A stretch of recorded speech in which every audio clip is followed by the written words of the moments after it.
Ram Dulari commanding officer के सामने बैठी हुई थी। कमांडिंग ऑफिसर ने उससे पूछा, क्या तुम हमें वो जगह दिखा सकती हो जहाँ जहाँ ये दहशतगर्द तुम्हें लेकर गए थे? हो सकता है कि वहीं किसी जगह से तुम्हारे माँ बाप का सुराग लग जाए। राम दुलारी कहने लगी, ये लोग जहाँ जाते मुझे कोठरी में बंद रखते। इतना याद है कि ये वीरान इलाके में ठहरते थे। पहली बार लाहौर में आकर ये एक आबादी वाले इलाके में ठहरे थे। रावलपिंडी जहाँ ये मुझे लेकर गए थे वो जगह मुझे याद है। ये जगह पिंडी में कहाँ पर थी? शेर खान ने पूछा। राम दुलारी ने कहा, कुछ कुछ याद है। वहाँ टीले थे, चारों तरफ दरख्त भी थे। रास्ते में किसी बुजुर्ग का मजार भी आया था। मैंने बंद गाड़ी के सुराख में से देखा। अगर आप मुझे वहाँ ले जाएं तो मैं मजार शरीफ को पहचान लूंगी। अब कमांडिंग ऑफिसर शेर खान और गुल खान ने एक दूसरे से अंग्रेजी में गुफ्तगू शुरू कर दी। वो अपनी बातें राम दुलारी उर्फ हशमत बीबी से छुपाना चाहते थे। उनको क्या मालूम कि राम दुलारी उनकी अंग्रेजी की गुफ्तगू का एक एक लफ्ज समझ रही है। कमांडिंग ऑफिसर शेर खान से कह रहा था, मेरा ख्याल है हम सबसे पहले जिस दहशतगर्द को हमने पकड़ा है उससे पूछगिछ करनी चाहिए। ये खातून हमें जो कुछ बता रही है उसके महज अंदाजे हैं। मुमकिन है गिरफ्तार शुदा दहशतगर्द से हमें उनके ठिकानों की सही मालूमात मिल जाएं। शेर खान ने अंग्रेजी में जवाब दिया,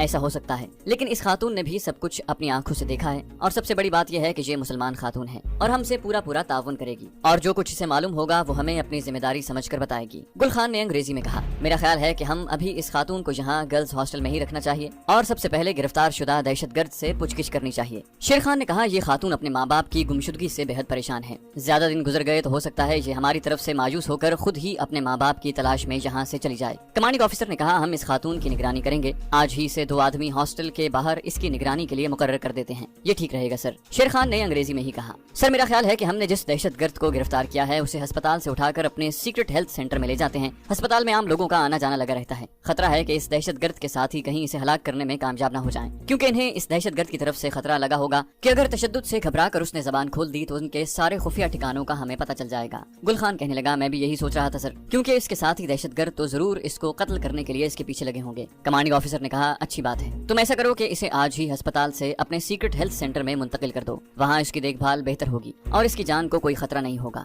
ये लोग बड़ी बेतकल्लुफी से अंग्रेजी में बातें कर रहे थे। इनका ख्याल था कि जो औरत यानी राम दुलारी हशमत बीबी के भेस में उनके पास बैठी है उनकी कोई बात नहीं समझ रही। उन्हें मालूम ही नहीं था कि राम दुलारी उनकी एक एक बात समझ रही थी। जब राम दुलारी ने यह सुना कि वो जमुना दास को अस्पताल से उठाकर अपने किसी सीक्रेट हेल्थ सेंटर में ले जा रहे हैं तो उसे फिक्र हुई। उसे जमुना दास जिसको वो कत्ल करने वहाँ आई थी अपने हाथ से निकलता महसूस हो रहा था, लेकिन वो सिवाय इसके कुछ नहीं कर सकती थी कि किसी तरीके से इन लोगों से ये मालूम करे कि इनका सीक्रेट हेल्थ सेंटर कहाँ है जहाँ वो जख्मी दहशतगर्द जमुना दास को ले जा रहे हैं। वो इस बात से भी परेशान हो गई थी कि ये लोग उसकी निगरानी शुरू कर रहे हैं। इसका मतलब था कि अब वो गर्ल्स हॉस्टल से निकलकर अपने साथियों मुकुंद लाल वगैरह से मिलने जाएगी तो उसका पीछा किया जा रहा होगा और ये बात बड़ी खतरनाक थी। कमांडिंग ऑफिसर ने अब उर्दू में राम दुलारी से कहा, बीबी घबराने की कोई जरूरत नहीं है, थोड़ा वक्त जरूर लगेगा लेकिन हम तुम्हारे माँ बाप को तलाश कर लेंगे। अभी तुम इत्मीनान से यहाँ रहो, जहाँ तुम्हारी हर जरूरत का ख्याल रखा जाएगा। अब हम जाते हैं, बहुत जल्द तुम्हें कोई खुशखबरी सुना देंगे। हशमत बीबी उर्फ राम दुलारी को मिसेज अंजुम के पास छोड़कर तीनों मुजाहिद यानी कमांडिंग ऑफिसर शेर खान और गुल खान वापस अपने हेडक्वार्टर आ गए। वहाँ पहुँचते ही कमांडिंग ऑफिसर ने अपने सीक्रेट हेल्थ सेंटर वालों को फोन किया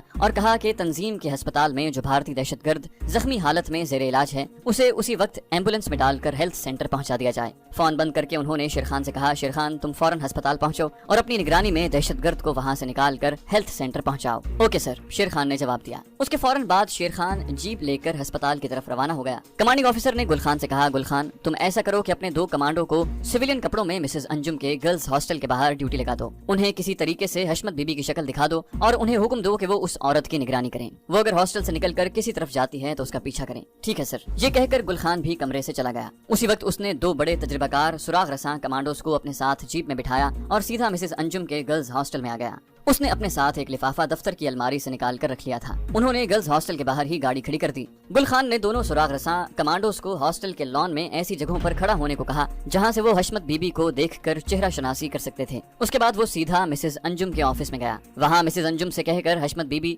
यानी राम दुलारी को कमरे से बुलवाया। जब राम दुलारी नीचे आई तो गुल खान उससे उसके माँ बाप के बारे में बातें करते हुए उसे बाहर बरामदे में आए और फिर बरामदे से लॉन में पौधों के पास ले आया। ये वो मकाम था जहाँ से दोनों सुराग रसां हशमत बीबी यानी राम दुलारी दुलारी को देख सकते थे। राम दुलारी को कोई खबर नहीं थी कि उसकी चेहरा शनासी करवाई जा रही है। गुल खान ने लिफाफे में से 6-7 पासपोर्ट साइज की तस्वीरें निकालकर राम दुलारी को दिखाई। ये बूढ़ी औरतें और मर्दों की तस्वीरें थीं। गुल खान ने कहा, हशमत बीबी, ये कुछ ऐसे गुमशुदा अफराद की तस्वीरें हैं जो पुलिस ने इसी हफ्ते तलाश किए हैं और जिन्हें पुलिस ने अपनी तहवील में रखा हुआ है। तुम देखो, इनमें तुम्हारे माँ बाप की तो कोई तस्वीर नहीं। राम दुलारी ने एक सरसरी सी नजर तस्वीरों पर डाली और कहा, नहीं भाईजान, इनमें मेरी माँ और बाप की कोई फोटो नहीं है। इस दौरान निगरानी करने वाले सुराग रसां हशमत बीबी यानी राम दुलारी को अच्छी तरह से देख चुके थे। गुल खान ने तस्वीरें लिफाफे में डाल दी और कहा, खैर कोई बात नहीं, हम तलाश का काम जारी रखे हुए हैं। अल्लाह ने चाहा तो इसी हफ्ते तुम्हारे माँ बाप का सुराग मिल जाएगा। ये कहकर गुल खान वहाँ से वापस आ गया। राम दुलारी अपने कमरे में चली गई। उसे मुकुंद लाल ने जो जहरीला टीका दिया था वो राम दुलारी ने अपने कमरे में एक पोशीदा जगह पर छुपाया हुआ था। वो एक नई उलझन में मुब्तला हो गई थी।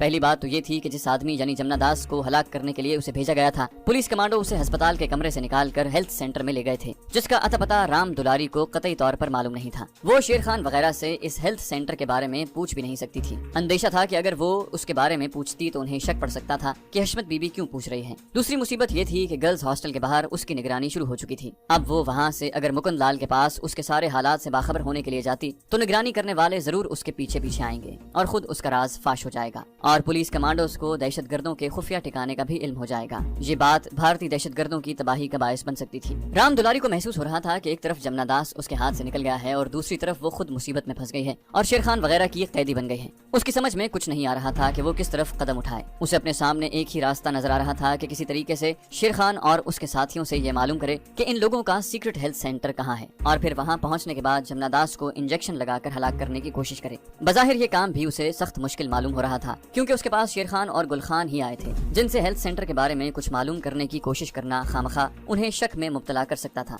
दूसरी तरफ जब 3 दिन गुजर गए तो कमांडिंग ऑफिसर ने कमांडो शेर खान से कहा, इस औरत हशमत बीबी से मजीद मालूमात हासिल करने की कोशिश करनी चाहिए। अगर इसकी बताई हुई मालूमात हमारे किसी काम नहीं आ सकती तो बेहतर है कि इसे दारुल अमान में भिजवा दिया जाए। गर्ल्स हॉस्टल में हम इसे ज्यादा देर अपनी तहवील में नहीं रख सकते। ये हुक्म पाकर शेर खान गर्ल्स हॉस्टल राम दुलारी के पास पहुंच गया। उसे मिसेज अंजुम के साथ वाले अकेले कमरे में बुलवाकर उससे इधर उधर की बातें शुरू कर दी। उसे बताया कि अभी तक उसके माँ बाप का कोई सुराग नहीं मिला। उसके बाद शेर खान ने कहा, हशमत बीबी, क्या तुम्हें इन दहशतगर्दों का कोई ऐसा ठिकाना मालूम है जहां उन्होंने मुस्तकिल तौर पर अपना अड्डा बनाया हुआ हो और जहां वो अक्सर आते जाते रहते हों? राम दुलारी भी अब इस मामले को लटकाना चाहती थी ताकि वो इन लोगों के करीब रहकर जितनी जल्दी हो सके सीक्रेट हेल्थ सेंटर का पता मालूम कर सके। उसने कहा, एक जगह जरूर थी मगर अब वो याद नहीं आ रहा कि वो जगह किस शहर में थी। एक पुराना कला सा था, जंगल था। वहाँ उन्होंने अब एक तहखाने में अपना अड्डा बनाया हुआ था। वहाँ उन्होंने गोला बारूद और असलहा भी जमा कर रखा था और दूसरे हिंदू दहशतगर्द भी आते थे जो वहाँ से हिदायत और असलहा वगैरह लेकर वारदात करने चले जाते थे। शेर खान ने कहा, जहन पर जोर देकर याद करो कि ये जगह किस शहर में थी और कहाँ पर वाक़ है। शायद तुम्हें याद आ जाए, क्योंकि अगर हम वहाँ तक पहुँच जाते हैं तो यकीन करो कि तुम्हारे माँ बाप का सुराग जरूर मिल जाएगा। हमें खुफिया जरियों से ये इत्तला मिल चुकी है कि तुम्हारे माँ बाप इन काफिर दहशतगर्दों की कैद में हैं। राम दुलारी दिल में हंस पड़ी कि ये आदमी शेर खान उसे किस तरह बेवकूफ बनाने की कोशिश कर रहा है, मगर मकाम ऐसा था कि वो बेवकूफ बनकर ही अपना मतलब हासिल कर सकती थी। जिस तरह बिजली चमक जाती है, बिल्कुल उसी तरह राम दुलारी के जहन में एक ख्याल आया। उसने शेर खान की तरफ देखते हुए एकदम कहा, एक बात हो सकती है। शेर खान ने जल्दी से पूछा, वो क्या? राम दुलारी ने कहा, किसी वक्त ऐसा भी हो जाता है कि आदमी को कोई खास शक्ल या कोई खास जगह याद न आ रही हो तो उससे मिलती जुलती कोई शक्ल या जगह उसे दिखा दी जाए या वो खुद उसे देख ले तो उसे एकदम खास शक्ल या खास जगह याद आ जाती है। शेर खान ने कहा, मैं तुम्हारी बात समझा नहीं, तुम कहना क्या चाहती हो? राम दुलारी बोली, मैं ये कहना चाहती हूँ भाईजान कि तुम लोगों ने काफिरों का जो एक आदमी पकड़ा है और जो जख्मी हालत में है, अगर मैं एक नजर उसकी शक्ल देख लूँ तो मुमकिन है उसको देखकर मुझे वो शहर और वो जगह याद आ जाए जहाँ इन लोगों ने अपना मुस्तकिल अड्डा बनाया हुआ था, क्योंकि ये आदमी जो इस वक्त जख्मी हालत में है तुम्हारी कैद में है। उस अड्डे में बाहर से आने वाले काफिरों को गोला बारूद और बम वगैरह दिया करता था और पहले से वहीं रह रहा था। जब मुझे वहाँ ले जाया गया था तो ये पहले से वहाँ मौजूद था। उसके बाद वो भी हमारे साथ ही लाहौर आ गया। मैं यकीन से तो नहीं कह सकती, लेकिन मेरा ख्याल है कि शायद उसकी सूरत देखकर मेरे जहन में वहाँ की सारी याद और वहाँ का सारा नक्शा आंखों के सामने आ जाए और वो शहर भी याद आ जाए जहाँ ये खुफिया अड्डा था। शेर खान को इसमें कोई काबिल एतराज बात नजर न आई कि वो हशमत बीबी को सीक्रेट हेल्थ सेंटर ले जाकर उसे गिरफ्तार शुदा जख्मी भारतीय दहशतगर्द की शक्ल दिखा दे। फिर भी उसने अपने कमांडिंग ऑफिसर से मशवरा करना जरूरी समझा। उसने कहा, ठीक है हशमत बीबी, मैं अपने साथी से मशवरा करके तुम्हें कल बताऊंगा। शेर खान ने गर्ल्स हॉस्टल से वापस आकर गुल खान से मशवरा किया। उसने कहा, इस खातून को हेल्थ सेंटर ले जाने में कोई कबाहत नहीं है। हो सकता है जख्मी दहशतगर्द को देखकर इसे वाकई वो शहर याद आ जाए और वो जगह भी याद आ जाए जहाँ इन भारतीय दहशतगर्दों ने अपना खुफिया हेडक्वार्टर बना रखा है। उसका ये कहना बहुत हद तक सही है, क्योंकि आम जिंदगी में ऐसा होता है कि एक शक्ल को देखकर दूसरी शक्ल याद आ जाती है और एक शहर की तस्वीर देखकर कोई उसी से मिलता जुलता दूसरा शहर याद आता है। फिर भी हमें सीओ साहब से बात करनी होगी, ان کی اجازت کے بغیر ہم اس خاتون کو سیکرٹ ہیلتھ سینٹر نہیں لے جا سکتے۔ کچھ دیر کے بعد شیر خان اور گل خان دونوں اپنے کمانڈنگ آفیسر کے سامنے ان کے آفس میں بیٹھے تھے۔ کمانڈنگ آفیسر نے ساری بات سننے کے بعد کہا، یہ بات ہمارے ضابطے کے خلاف ہے، ہم اپنی خفیہ جگہوں پر کسی باہر کے آدمی کو جانے کی اجازت نہیں دے سکتے، لیکن یہ صورتحال ایسی بن گئی ہے کہ ہمیں تھوڑی دیر کے لیے اپنے قاعدے قانون کو بھلانا ہی پڑے گا۔ صرف ایک احتیاط کرنا، حشمت بی بی کی آنکھوں پر پٹی باندھ کر ہیلتھ سینٹر میں لے جانا۔ ایسا ہی کریں گے سر، شیر خان نے کہا۔ اس وقت رات ہو رہی تھی۔ دوسرے دن شیر خان نے گل خان کو ساتھ لیا اور گرلز ہاسٹل آ گیا۔ رام دلاری یعنی حشمت بی بی کو بلوا کر شیر خان نے اس سے کہا، بی بی ہم نے اپنے ساتھیوں سے مشورہ کر لیا ہے، ہم تمہیں اس جگہ لیے چلتے ہیں جہاں وہ دہشت گرد زیر علاج ہے جسے ہم نے زخمی حالت میں گرفتار کیا تھا اور جسے تم ایک نظر دیکھنا چاہتی ہو سکتا ہے اسے دیکھ کر تمہیں اور بہت کچھ یاد آ جائے۔ رام دلاری کے دل کی مراد پوری ہو گئی تھی۔ اسے ایسے لگا جیسے اندھیرے میں چلایا ہوا اس کا تیر ٹھیک نشانے پر لگا ہے، مگر چہرے سے اس نے کسی قسم کی خوشی کا اظہار نہ کیا، بلکہ الٹا غصے میں آ کر بولی، میں اس منحوس کتے کی صورت تک نہیں دیکھنا چاہتی، لیکن یہ میرے ملک پاکستان کا معاملہ ہے، مجھے یقین ہے کہ اس کافر کتے کی شکل دیکھ کر مجھے وہ جگہ اور شہر ضرور یاد آ جائے گا جہاں ان لوگوں نے اپنا مستقل ٹھکانہ بنا رکھا ہے۔ شیر خان نے کہا، لیکن تمہیں ایک تکلیف ہم ضرور دیں گے، اس کے لیے تم ہمیں ضرور معاف کر دینا۔